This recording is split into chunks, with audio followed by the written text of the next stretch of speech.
உட்காந்துருக்காரு சூட்சமத்தில். ஒட்டுமொத்த தேவர்கள், சித்தர்கள், ஞானிகள், மகான்கள், ஏன் சிவபெருமானோட சுழிமுனையை கூட ஒன்றா திரட்டி வச்சிருக்கிற விநாயகர் தான் இந்த விநாயகர், பிரபஞ்ச விநாயகர். எப்படி எப்படி ஒரு ஆலயங்களில் கன்னி மூலையில் விநாயகர் வச்சுருப்பாங்களோ அதே மாதிரி பிரபஞ்சத்தோட கன்னி மூலையில் உட்காந்துருக்குற ஒரு இவர். அந்த இடத்துல இருந்தால் எல்லாரையும் பார்த்து அனுகிரகங்கள் கொடுக்க முடியும். அது வந்து ஒரு தேவ ரகசியம். அது மாதிரி இங்கே வந்து அது மாதிரி இந்த விநாயகர் பெருமான் அந்த ஆற்றலில் உட்காந்துருக்காரு. இங்கே என்ன நடக்கு அப்படின்னா, சுழிமுனை வந்து தெய்வங்களோட சுழிமுனையில் தான் இறையாற்றல் இருக்குன்னு உங்களுக்கு தெரியும், பிரபஞ்ச ஆற்றல் உங்களுக்கு தெரியும். ஒட்டுமொத்த சித்தர்கள் ஞானிகளோட ஆற்றல் எல்லாம் வந்து இங்கே விநாயகர் அகத்தியரோட சுழிமுனைன்னு சொல்லுவாங்க, சிவபெருமானோட சுழிமுனைன்னு சொல்லுவாங்க. எல்லாத்தையும் தாங்கி நிற்கிறவர் இந்த விநாயகர் பெருமான் சூட்சமத்தில். இவரோட ஆற்றல் வந்து கிட்டத்தட்ட 22 அடிக்கு மேலே இருக்குன்னு சொல்லுவாங்க. அதுக்குள்ளே தான் நீங்கள்லாம் உட்காந்துருக்கீங்க. அப்போ வந்து இவர் பிரபஞ்சத்தோட ஆற்றல், அது வந்து அணுவுக்குள்ளேயும் அண்டம் இருக்குது, அண்டத்துக்குள்ளே அணு இருக்குன்னு உங்களுக்கு தெரியும். அந்த நிலையில் உள்ள விநாயகர் அப்படிங்கிறதுனால இப்போ இவரோட சுழிமுனை வந்து சித்தனோட சுழிமுனையோட கலந்துருக்கு.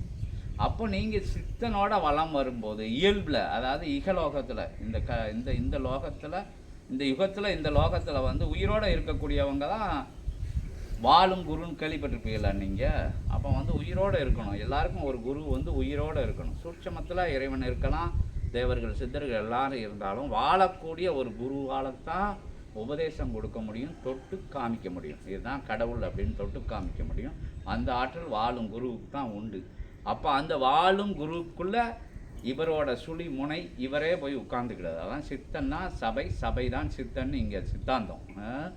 அப்போ வந்து நீங்கள் யார் அப்படின்னா, நீங்கள் சரணடையில், நீங்கள் சித்தனோட கலக்கைய, அப்போ நீங்கள் சிவமாகிடுது. அதான் இங்கே உள்ள தாற்பரிய நிலைகள் வந்து, அதான் இங்கே உள்ள உயர் சூட்சமம்.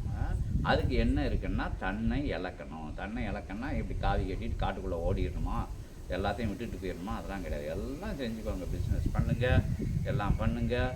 வாத்தியாராக இருந்தால் வாத்தியாராக இருங்க, தொழில் அடிமை தொழில் பண்ணதாரவங்களாக இருங்க, கூலிய தினக்கூலியா என்ன விஷயங்கள்னாலும் இருந்துட்டு போங்க. அதெல்லாம் இங்கே கிடையாது. இங்களுக்கு உங்களுக்குள்ளே இருக்கக்கூடிய ஆன்மா தான் எங்களுக்கு. ஆன்மா அடிமை நீங்கள் சரணாகதியோட வரையில் நீ ஜோதியோட ஐக்கியமாகிடுத. அதுதான் உண்மை. எண்ணம் செஞ்சுக்கோங்க. எண்ணம் செஞ்சுக்கோன்னா கெட்ட விஷயங்களுக்குள்ளே எதுவும் போகக்கூடாது. அடுத்த உயிர்களுக்கு தீங்கி இழைக்கக்கூடிய விஷயங்களுக்குள்ளே கட்டாயம் போகக்கூடாது. அது என்ன பிறகு எல்லாமே செஞ்சுட்டு விடிய கேட்டுட்டு விடிஞ்ச பிறகு இடிச்சுக்கிட்டு இருக்கக்கூடாது. என்ன அப்போ எல்லாம் நீ இருக்க, எல்லாம் கும்பிடு, மாலை ஓடு, சபரிமலைக்கு போ, அங்கேவோ இங்கேவோ, எந்த தெய்வங்களை வேணாலும் கும்பிட்டுக்கோ. உள்ளுக்குள்ளே தெய்வத்தன்மை இருந்தால் தான் தெய்வம் ஏற்றுக்கணும். இறையோட தன்மை என்னது? அன்பே சிவம்னு சொல்லியிருக்கு.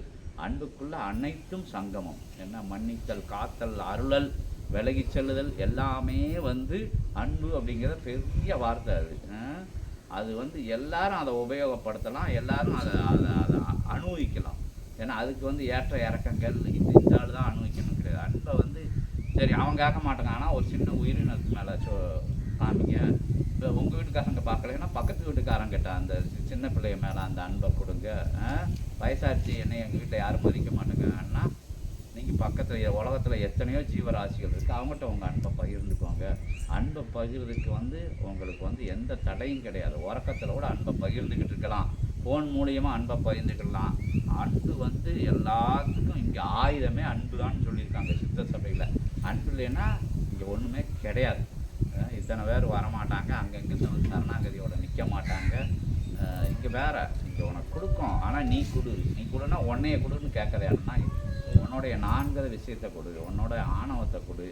எல்லாம் நீ என்னது உனக்கு தேவையில்லாத, பிரபஞ்சத்துக்கு தேவையில்லாத விஷயம்லாம் நீ வச்சுருக்கியோ அதெல்லாம் அகத்தியர் காலடியில் ஒன்றாந்து போட்டுங்க, கொட்டிருங்க. உங்களுக்கு அவங்க கொடுத்துக்கிட்டே இருப்பாங்க. அதான் இங்கே நடந்துக்குது. ஓம் அகதீஷாய நமக. நான் இந்த விநாயகர் தான் சொல்ல வந்தேன். அவ்வளோ ஒட்டுமொத்த ஆற்றல் இருக்குது. இந்த ரொம்ப சொல்லியாச்சு, மாறி மாறி சொல்லியாச்சு. இங்கே வந்து ஒரு கல்லை கடவுளாக பார்க்கும்போது அது கடவுள் ஆகிடுதாது.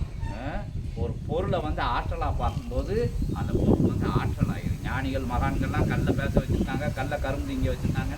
கேட்டிருக்கையெல்லாம் பார்வைக்கு அவளை ஆற்றல் வந்து நம்பிக்கையோடு செய்யும்போது எல்லாம் ஜெயமாகும். நம்பிக்கையோடு பாருங்கள், இங்கேயும் இறை தரிசனம் பார்க்கலாம். அதுக்கு அடுத்த நிலை இது கோமாதா பூஜைக்கு அடுத்த ஒரு அற்புதமான நிலை இந்த அபிஷேகம். விநாயகர் பெருமானுக்கு செய்யக்கூடிய அபிஷேகம். பிரபஞ்சத்தில் உள்ள அத்தனை விநாயகரும் இங்கே வந்து சங்கமிச்சிருவாங்க. அப்போ அவங்கள நம்பும்போது உங்களுக்குள்ள அந்த ஆற்றல்கள் கட்டாயம் பிரதிபலிச்சு தானே ஆகணும். இல்லாத இடத்துல கொடுக்கப்படும். இருட்டாக இருக்கிற இடத்துல வெளிச்சத்தை காமிச்சா மாறிடும். அப்போ நம்ம மனசு இருட்டாக இருக்கையில் இந்த வெளிச்சம் வரவேல வெளிச்சமாயிரும். அப்போ வந்து அதுதான் சில கர்மான்னு சொல்லுவாங்க, எதிராற்றல்னு சொல்லுவாங்க, பாவம்னு சொல்லுவாங்க. பல பேர்களில் அதை அழைக்கப்பட்டாலும் புண்ணியம் புகையில் எல்லாம் அடிவிட்டு போயிடும். ஓம் அகதீசாய நமக. இன்புற்று வாழ்க. அகத்தியமே ஜெயம். ஆனந்தமே அகத்தியம்.